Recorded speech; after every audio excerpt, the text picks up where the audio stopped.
மகர ராசி அன்பர்களே, பணவரவு கணிசமாக உயரும். புதிய ஆடை ஆபரணங்கள் சேரும். மனதில் தன்னம்பிக்கை அதிகரிக்கும். எதையும் சாதிக்க வேண்டும் என்ற மன உறுதி ஏற்படும். பழைய வாகனத்தை மாற்றிவிட்டு புதிய வாகனம் வாங்குவீர்கள். கணவன் மனைவிக்கிடையே அந்யோன்யம் அதிகரிக்கும். குடும்பத்தில் மகிழ்ச்சியும் நிம்மதியும் ஏற்படும். பிரிந்திருந்த தம்பதி ஒன்று சேர்வார்கள். சிலருக்கு குழந்தை பாக்கியம் கிடைக்கும். உறவினர்கள் வீட்டில் எளிய முறையில் நடைபெறும் சுப நிகழ்ச்சி ஒன்றில் கலந்து கொள்ளும் வாய்ப்பு ஏற்படும்.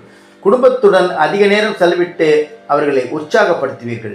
உறவினர்களால் உதவி கிடைக்கும். அதே நேரத்தில் அவர்களால் சிறு உபத்திரமும் ஏற்படலாம். தந்தை வழி உறவினர்கள் வகையில் சற்று பக்குவமாக நடந்து கொள்வது நல்லது. வெளிவட்டாரத்தில் மதிப்பு மரியாதை கூடும். வாழ்க்கை துணை உறவுகள் தங்கள் ஆலோசனைகளை ஏற்றுக்கொள்வார்கள். அவர்கள் மத்தியில் உங்கள் கௌரவம் உயரும். தந்தையுடன் மன வருத்தங்கள் ஏற்படக்கூடிய சூழ்நிலை ஏற்பட்டாலும் பொருட்படுத்தாமல் இருப்பது நல்லது. அலுவலகத்தில் கூடுதல் பொறுப்புகள் ஏற்படுவதால் மனதில் சோர்வும் உடல் அசதியும் உண்டாகும். உயர் அதிகாரிகளிடம் அனுசரித்து போவது எதிர்காலத்துக்கு நல்லது. சிலருக்கு திடீர் இடமாற்றம் பணிமாற்றம் ஏற்படக்கூடும். தொழில் மற்றும் வியாபாரத்தில் லாபம் சுமாராகத்தான் கிடைக்கும். மாத முற்பகுதியில் வீண் விரயம் ஏற்பட சாத்தியம் உள்ளது. புதிய முயற்சிகளை தவிர்ப்பதுடன் வியாபாரத்தை விரிவுபடுத்தும் முயற்சிகளையும் தவிர்க்கவும். சக வியாபாரிகளால் மறைமுக போட்டிகளை சந்திக்க நேரிடலாம்.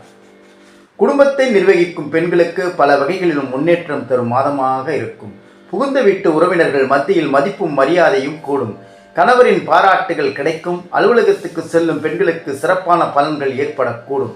எதிர்பார்த்த பதவி உயர்வு ஊதிய உயர்வு கிடைக்கும்.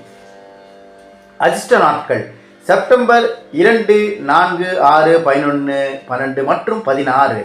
பரிகாரம் துர்க்கை வழிபாடும் சங்கடஹர சதுர்த்தி அன்று விநாயகருக்கு அர்ச்சனை செய்வதும் நன்மைகளை அதிகரிக்கச் செய்யும்.